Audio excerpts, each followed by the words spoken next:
Friends, देखिए पहला question आपके सामने है, राष्ट्रीय जनगणना कब शुरू हुई। ऑप्शन है आपके पास 1872, 1884, 1881, 1891। तो फ्रेंड्स जो आंसर हो जाएगा वो हो जाएगा इसका 1872। कहने का मतलब अब ऑप्शन जो है आपका ए सही हो जाएगा। इसमें एक बात समझ लीजिए फ्रेंड्स, आधुनिक भारत में जनगणना की शुरुआत के संबंध में मतलब अगर बात करें तो 1872 आएगा, ठीक है। और वहीं अगर ये क्वेश्चन कहता है प्रथम समकालीन जनगणना की शुरुआत कब हुई, तो उत्तर हो जाएगा फ्रेंड्स आपका 1881। कहने का मतलब है उस कंडीशन में आपका आंसर 1881 हो जाएगा। किस कंडीशन में, जब ये कहे प्रथम समकालीन जनगणना की शुरुआत, ठीक है फ्रेंड्स। वहीं अगर स्वतंत्र भारत की बोलता है, किसकी फ्रेंड्स, स्वतंत्र भारत की, तो आपको याद रखना है फ्रेंड्स, अगर ये क्वेश्चन कहता है स्वतंत्र भारत की जनगणना सर्वप्रथम कब हुई, तो उत्तर होगा फ्रेंड्स 1951 में, 1951 में, ठीक है फ्रेंड्स। तो यहाँ पर आपने कई क्वेश्चन पुटअप किए। चलिए आगे बात करेंगे। अगला क्वेश्चन है फ्रेंड्स आपके सामने, कहना चाहता है आपसे खरीफ फसल काटी जाती है। तो ऑप्शन है फ्रेंड्स, खरीफ की फसल कब काटी जाती है, अक्टूबर नवंबर, जनवरी फरवरी, मार्च अप्रैल, मई जून। तो इसका जो उत्तर हो जाएगा फ्रेंड्स वो हो जाएगा अक्टूबर नवंबर, अर्थात ऑप्शन आपका ए सही हो जाएगा, ठीक है। कौन सा सही हो जाएगा, ऑप्शन आपका ए सही हो जाएगा। तो वहीं पर समझ लीजिएगा कि जो खरीफ की फसल है ना वो जून जुलाई में बोई जाती है। कब बोई जाती है फ्रेंड्स, तो याद रखना जून और जुलाई के समय तो बोई जाती है। लेकिन वहीं अगर काटने की बात करें तो काटने में आपको याद रखना फ्रेंड्स अक्टूबर या नवंबर के माह में काटी जाती है। वहीं फ्रेंड्स अगर ये क्वेश्चन करता है कि ये बताइएगा खरीफ की फसल के अंतर्गत कौन कौन सी फसलें आती हैं, तो आपको ध्यान रखना है फ्रेंड्स, जैसे धान है ये खरीफ के अंतर्गत आता है। इसी में आप फ्रेंड्स चावल कह सकते हो, मक्का है ये भी खरीफ के अंतर्गत आता है, ज्वार ये भी खरीफ के अंतर्गत आता है, ठीक है फ्रेंड्स। बाजरा भी आपका खरीफ के अंतर्गत आता है। वहीं बात करें बाजरा के बाद तो गन्ना भी खरीफ के अंतर्गत आता है, ठीक है। मूंगफली भी खरीफ के अंतर्गत आता है, ठीक है। मूंग भी खरीफ के अंतर्गत आता है। तो ये फ्रेंड्स जो खरीफ के अंतर्गत आने वाली फसलें हैं, ठीक है। चलिए देखिए फ्रेंड्स आपके सामने क्वेश्चन नंबर 3।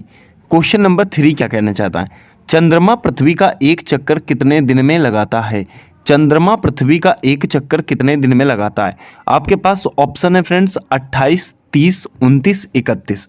तो याद रखिएगा फ्रेंड्स जो इसका उत्तर हो जाएगा वो हो जाएगा 28। ऑप्शन आपका ए सही हो जाएगा, ठीक है।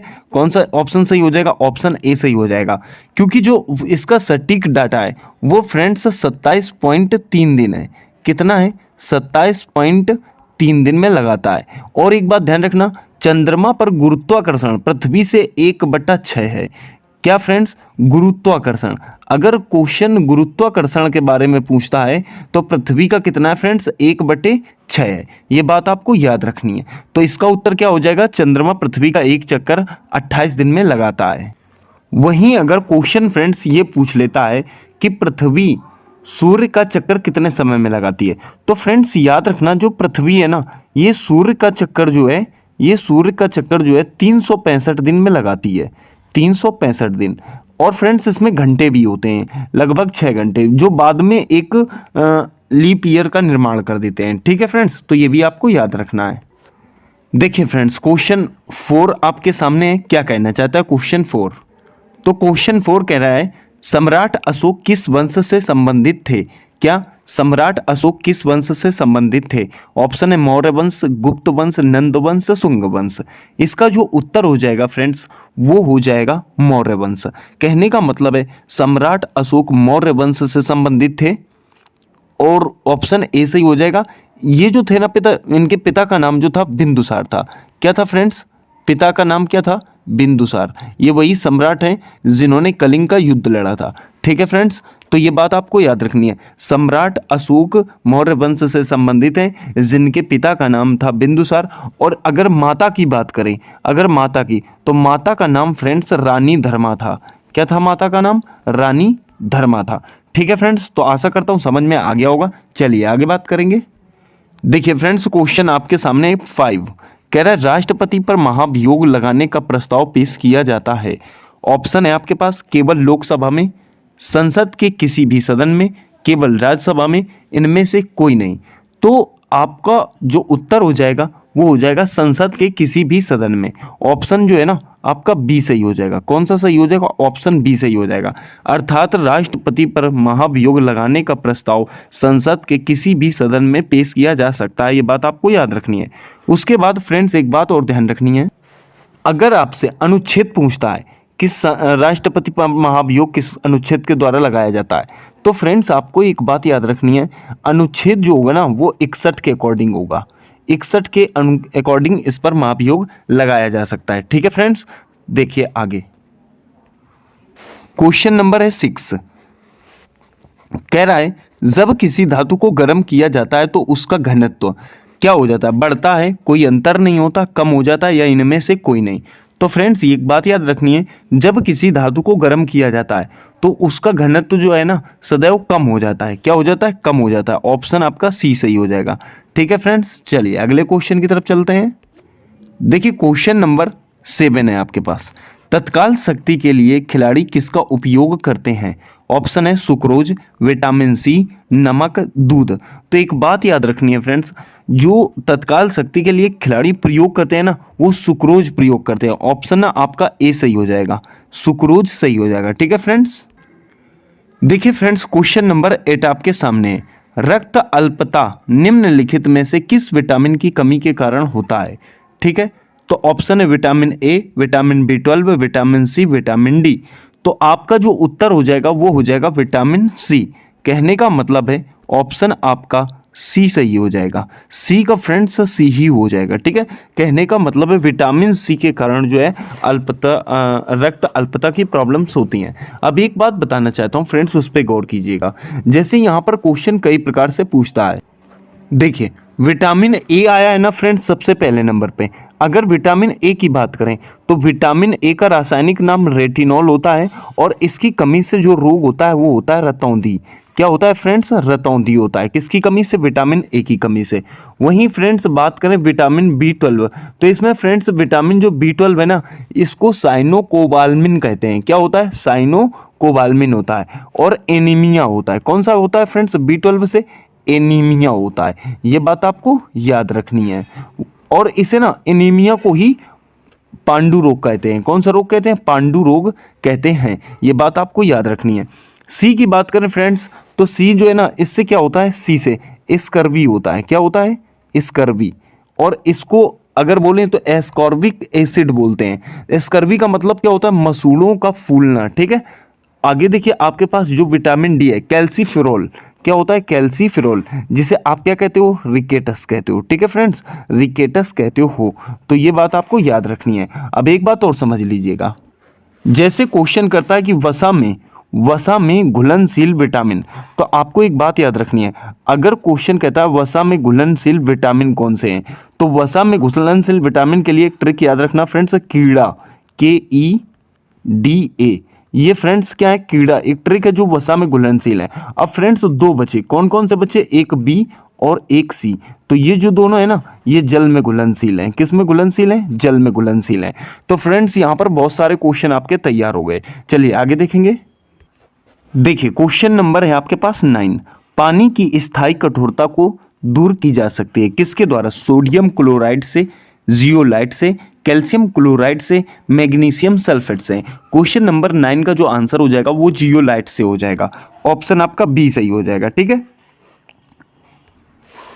देखिए फ्रेंड्स क्वेश्चन नंबर 10 आपके सामने है। क्या कह रहा है? किसने भारत का समुद्री रास्ता खोजा? क्या कह रहा है फ्रेंड्स? किसने भारत का समुद्री रास्ता खोजा? तो देखिए ऑप्शन है आपके पास Vasco da Gama, Columbus, Hopkins या मैगलन। तो 10 का जो आंसर हो जाएगा वो हो जाएगा ऑप्शन ए अर्थात वास्को डी गामा। कौन सा? Vasco da gamma. Option A सही हो जाएगा। अब एक बात समझ लीजिए फ्रेंड्स, देखिए आपने सुना कि इसका जो उत्तर होगा वो वास्को डी गामा होगा। ठीक है, लेकिन कब खोजा? तो 20 मई। कब? तो 20 मई 1498। कब? 1498 को फ्रेंड्स ये केरल के कोझीकोड आपको याद रखना है फ्रेंड्स, सारी चीज जो बता रहा हूं आपको। ठीक है, कोझीकोड जिला है। तो कोझीकोड जिला में ये जा पहुंचा और कोझीकोड जिले के दूर कोच्चि में वास्को की कब्र भी बनी हुई है। ठीक है ना। यहां से वे 3 बार पुर्तगाल आए और गए हैं। तो आपको सारी चीजें यहां समझ में आई। 20 मई 1498 को केरल पहुंचा, ठीक है। कहां? तो कोझिकोड जिला में पहुंचा, ठीक है फ्रेंड्स। चलिए, और कब्र कहां बनी हुई है इसकी? तो मैंने बताया वास्को की कब्र जो है ना कोची में बनी हुई है, ठीक है। देखिए आपके पास है क्वेश्चन नंबर 11। क्वेश्चन नंबर 11 क्या कह रहा है? कह रहा है फ्रेंड्स, विश्व में सबसे बड़ा धर्म कौन सा है? विश्व में सबसे बड़ा धर्म कौन सा है? ऑप्शन है आपके पास। तो देखिए फ्रेंड्स, ऑप्शन देख लीजिए, इस्लाम, हिंदुत्व, यहूदी, ईसाई। तो एक बात बताना चाहता हूं फ्रेंड्स, इसका जो आंसर हो जाएगा वो हो जाएगा ऑप्शन डी, आपका आंसर हो जाएगा। कहने का मतलब है विश्व में सबसे बड़ा धर्म ईसाई धर्म है। लेकिन एक बात गौर करनी है। बात क्या गौर करनी है फ्रेंड्स? आपको उत्तर तो पता चल गया कि ईसाई होगा, ठीक है। गौर ये करनी कि ईसाई जो है ना 1 नंबर पे है, वहीं अगर हिंदुत्व की बात करें तो 2 नंबर पे है, वहीं अगर इस्लाम की बात करें तो 3 नंबर पे है, ठीक है। तो ये बात आपको याद रखना है। विश्व में सबसे बड़ा धर्म कौन सा है? तो ईसाई है, दूसरे नंबर पे हिंदुत्व है, तीसरे नंबर पे आपका इस्लाम है, ठीक है फ्रेंड्स। चलिए आगे देखेंगे। देखिए फ्रेंड्स, क्वेश्चन है आपके पास 12। चतुर्थ बौद्ध सम्मेलन किसके शासनकाल में हुआ था? ठीक है। ऑप्शन है अशोक, चंद्रगुप्त, कनिष्क, चंद्रगुप्त विक्रमादित्य। तो ठीक है फ्रेंड्स, अब एक बात समझ लीजिएगा। समझनी क्या है कि जो चतुर्थ बौद्ध सम्मेलन हुआ था ना, वो जो हुआ था आपका, वो कनिष्क के शासनकाल में हुआ था। किसके शासनकाल में हुआ था? कनिष्क के। ऑप्शन आपका सी सही हो जाएगा। लेकिन एक बात समझिए, जो पहला सम्मेलन हुआ था ना, ये तो कौन था फ्रेंड्स? 4 नंबर वाला। ये कौन सा था? 4 नंबर वाला जो पहला हुआ था। पहला जो हुआ था ना फ्रेंड्स, वो अजात शत्रु के शासनकाल में हुआ था। किसके शासनकाल में हुआ था? अजात शत्रु के शासनकाल में हुआ था। लेकिन एक बात और समझनी है आपको, यहां पर अजात शत्रु लिख लीजिएगा फ्रेंड्स। समझना क्या है, वो ये है कि ये हुई कहाँ थी? तो राजगृह में हुई थी। कहाँ हुई थी फ्रेंड्स? राजगृह में हुई थी। वहीं अगर दूसरे की बात करें, जो दूसरी हुई थी ना, वो कालाशोक के शासनकाल में हुई थी। दूसरी किसके शासनकाल में हुई थी? तो कालाशोक के शासनकाल में हुई थी। ये कहाँ हुई थी? तो आपको ये भी याद रखना है, ये जो हुई थी ये वैशाली में हुई थी। कहाँ हुई थी फ्रेंड्स? वैशाली में हुई थी। वहीं अगर तीसरी की बात करें, तो जो तीसरी हुई थी ना, वो अशोक के शासनकाल में, जो आपका ए नंबर में ऑप्शन है। किसके शासनकाल में? अशोक के शासनकाल में हुई थी। और क्वेश्चन पूछता है कहाँ हुई थी, तो ये जो होगा ना, पाटलिपुत्र में हुई थी। कहाँ हुई थी? पाटलिपुत्र में हुई थी। और जो आपकी ये आपको बताया कनिष्क वाली, ये जो कनिष्क वाली की अगर बात करें, तो ये जो हुई थी फ्रेंड्स 4 नंबर पे हुई थी। कब हुई थी? 4 नंबर पे। तो आपको यहाँ पर 4 नंबर इस जगह लिख लीजिए, ठीक है। ये कहाँ हुई थी? तो इसके बारे में आपको ध्यान रखना है। ये जो हुई थी कुंडल वन में हुई थी। कहाँ हुई थी फ्रेंड्स? कुंडल वन में। तो पूरी बात मैंने आपको बता दी, ठीक है। पहले नंबर पे अजातशत्रु, दूसरे नंबर पे कालाशोक, तीसरे नंबर पे अशोक और चौथे नंबर पे कनिष्क। इसके लिए एक ट्रिक होती है फ्रेंड्स, आका आक, उससे आपको याद रखना है। चलिए आगे देखिए फ्रेंड्स।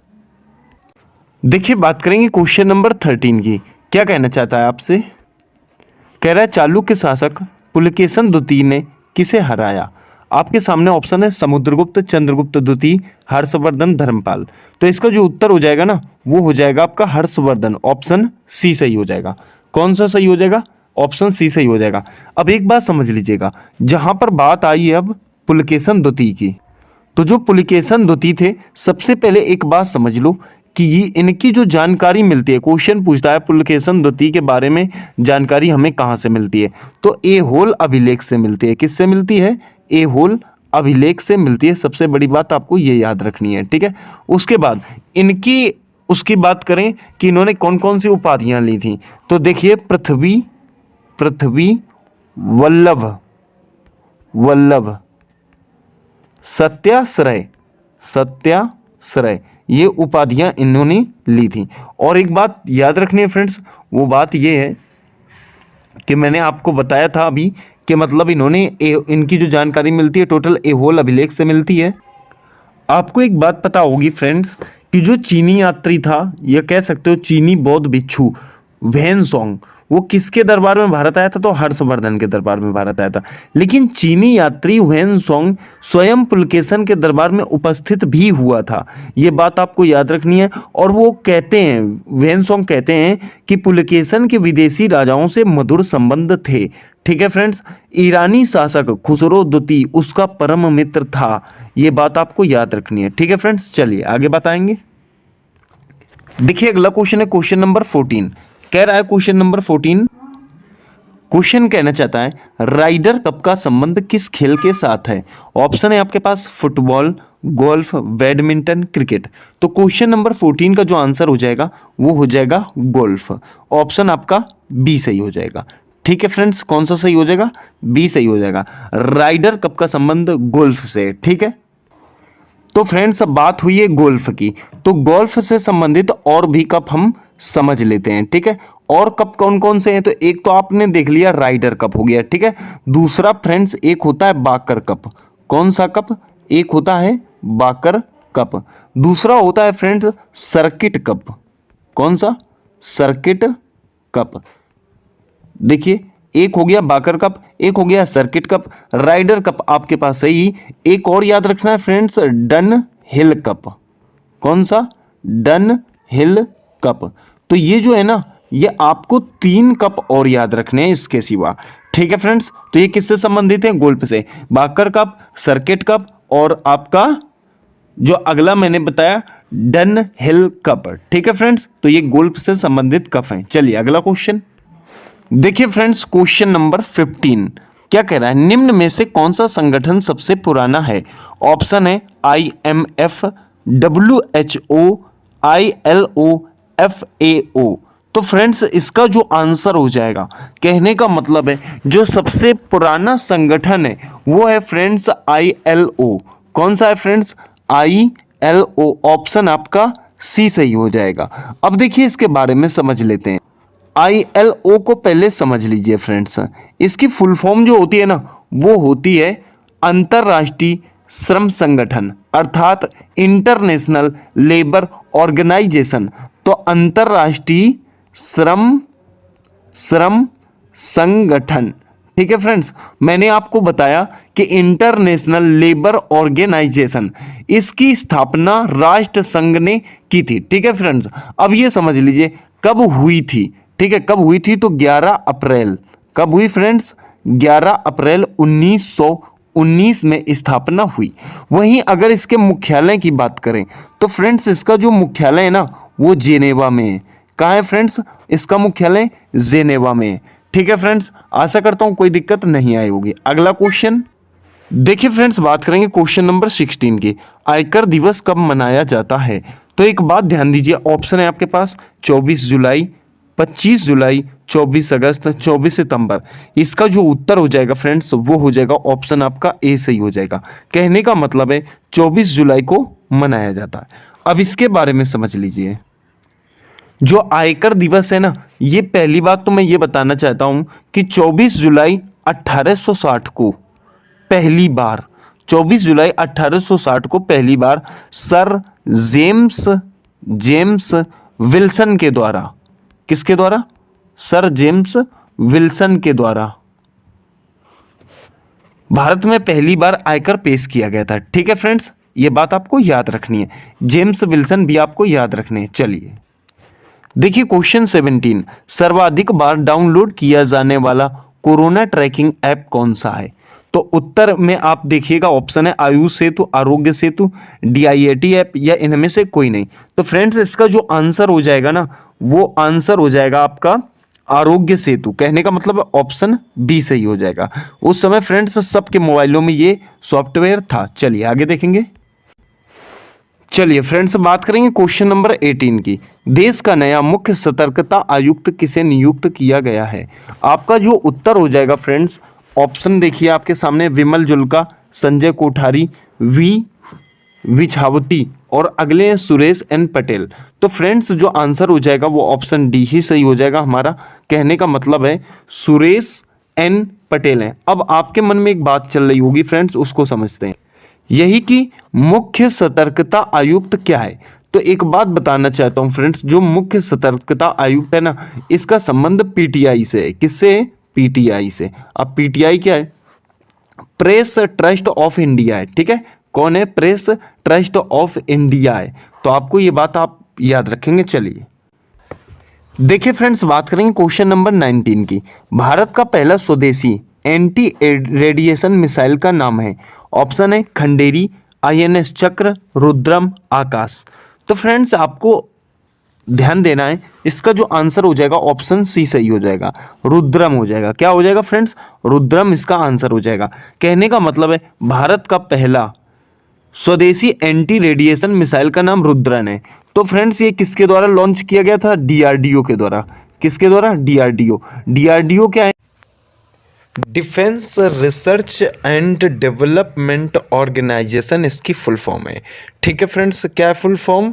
तो मैंने आपको बताया डिफेंस रिसर्च डेवलपमेंट ऑर्गेनाइजेशन, आपको ध्यान रखना है। ठीक है फ्रेंड्स, एक बात और याद रखना, जो रुद्रम है ना फ्रेंड्स, ये जो है रुद्रम, इसको बताना चाहता हूँ कि ये सतह से हवा में वार करता है। कहाँ करता है फ्रेंड्स? सतह से हवा में वार करने वाला एक मिसाइल है। ठीक है, चलिए देखिए क्वेश्चन नंबर 20, लोक सेवा आयोग की परीक्षाओं में ट्रांसजेंडर को शामिल करने वाला पहला राज्य कौन बना है?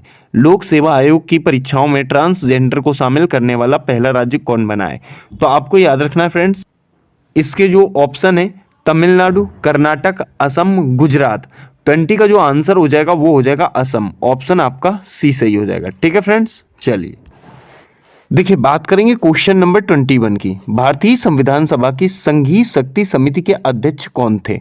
ऑप्शन है Sardar Vallabh Bhai Patel, doctor B R. Ambedkar, sir Alladi Krishnaswami Iyer, Pandit Jawaharlal Nehru.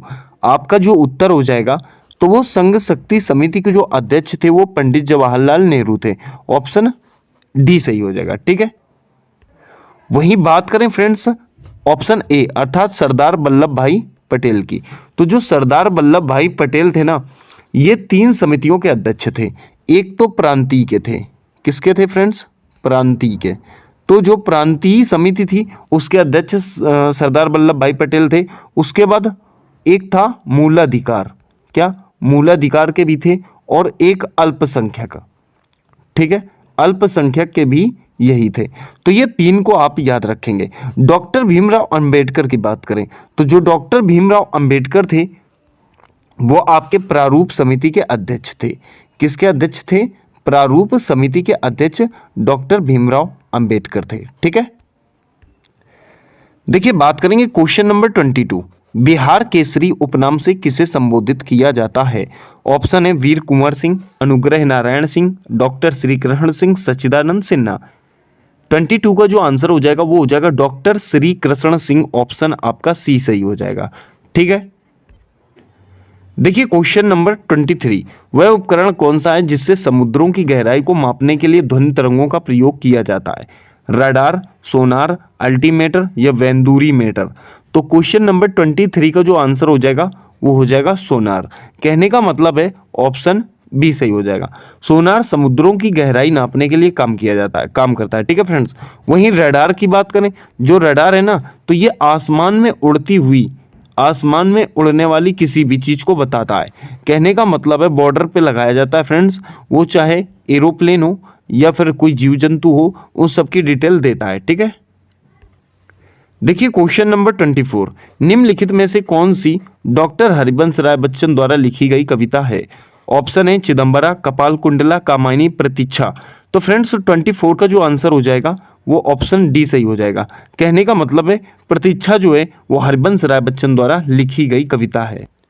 वहीं देखिए जो इससे चिदम्बरा की बात करें तो जो चिदम्बरा है ना, ये सुमित्रा नंदन पंत की है। किसके फ्रेंड्स? चिदम्बरा सुमित्रा नंदन पंत की। कपाल कुंडला की बात करें तो जो कपाल कुंडला है ये बंकिम चंद्र चट्टोपाध्याय की है। किसकी है फ्रेंड्स? बंकिम चंद्र चट्टोपाध्याय, चटर्जी मत लगाना है। ठीक है, तो चट्टोपाध्याय की है। उसके बाद अगर आगे बात करें जो कामायनी है, कामायनी बताने की जरूरत नहीं है, ये जयशंकर प्रसाद की है। किसकी है? जयशंकर प्रसाद की है। ठीक है, चलिए देखिए क्वेश्चन नंबर 25, मोपला कौन थे? तो फ्रेंड्स ऑप्शन है मालाबार तट के मुस्लिम किसान, केरल के मुस्लिम जमींदार, मालाबार तट के हिंदू किसान, या इनमें से कोई नहीं। 25 का जो आंसर हो जाएगा वो ऑप्शन आपका ए सही हो जाएगा। ठीक है फ्रेंड्स, क्या सही हो जाएगा?